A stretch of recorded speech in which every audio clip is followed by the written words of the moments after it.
પ્રભુ ભક્તોને મારા જય શ્રી કૃષ્ણ. આજે આપણે સાંભળવાના છીએ ભાદરવા માસમાં આવતી શુક્લ પક્ષની પંચમી તિથિ એટલે કે સામા પાંચમ, જેને ઋષિ પાંચમ પણ કહેવાય છે. આ વ્રત ભાદરવા માસની અજવાળી પાંચમે સ્ત્રીઓ રજો દર્શન સમયે જાણે અજાણે થતા દોષનું નિવારણ કરવા માટે કરે છે.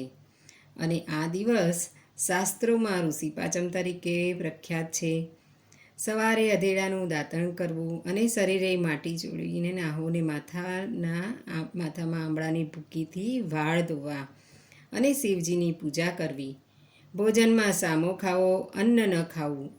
અને આ વ્રત 5 વર્ષનું છે. વ્રત પૂરું થાય એટલે ઉજવણું કરવું અને એ વખતે અરુંધતી સહિત સપ્ત ઋષિઓની પૂજા કરવી અને દાન દક્ષિણા આપવી. વિદર્ભ દેશમાં એક પંડિતની પાઠશાળા હતી અને એ પંડિતનું નામ ઉત્તેજક પંડિત હતું. એને એક સદગુણી પત્ની હતું. એનું નામ શાંતશીલા હતું અને એને એક દીકરો અને એક દીકરી હતા. દીકરો મોટો થયો એટલે એમને ભણાવ્યો ગણાવ્યો અને મોટો પંડિત બનાવ્યો. અને દીકરી મોટી થઈ એટલે એને સાસરે વળાવી.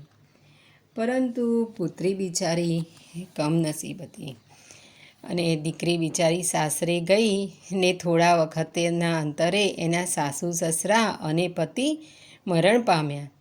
સાસરીમાં કોઈ રહ્યું નહીં એટલે બિચારી ચોધાર આંસુએ રડતી પિયરમાં આવી. અને પિયરમાં આવ્યા પછી એક દિવસ પિતાની પાઠશાળામાં એક ઝાડ નીચે એ સૂતી હતી.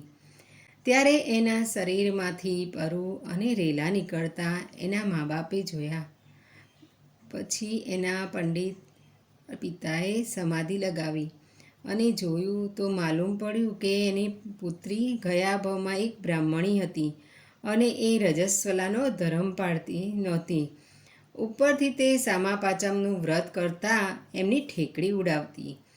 આથી આ ભાવમાં એનું ફળ ભોગવી રહી છે.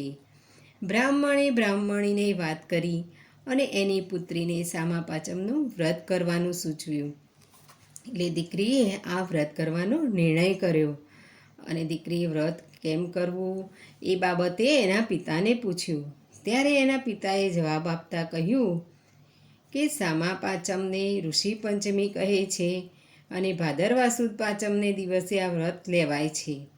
આ દિવસે નાહી ધોઈ અને ઘીનો દીવો કરવો, નૈવેદ્યમાં ફળ ફળાદી મૂકવા અને વ્રત કરનારે સપ્ત ઋષિનું ધ્યાન કરવું. અને આ 7 ઋષિઓમાં ભારદ્વાજ, ગૌતમ, કશ્યપ, જમદાગ્નિ, વિશ્વામિત્ર, અત્રિ અને વશિષ્ઠનો સમાવેશ થાય છે. આ વ્રત કરનારે ફળાહારમાં સામો લેવો. ફળો પણ લઈ શકાય અને કંદમૂળ પણ લઈ શકાય. જો વ્રત કરનાર ઉપવાસ કરે તો તે વધુ ઉત્તમ ગણાય. જો શુદ્ધ ભાવથી આ વ્રત કરવામાં આવે તો તેનું ફળ ઉત્તમ મળે છે. અને શુદ્ધ ભાવથી આ વ્રત કર્યું, દીકરીએ શુદ્ધ ભાવથી આ વ્રત કર્યું અને એના બધા દોષો નાશ પામ્યા. અને જે સ્ત્રીઓ સાચા ભાવથી આ વ્રત કરે છે એ દિવસે ગુરુજનોની પૂજા કરે છે. એમના જાણ્યા અજાણ્યા થયેલા દોષો પણ બળીને ભસ્મ થઈ જાય છે અને સુખ શાંતિ સાંપડે છે.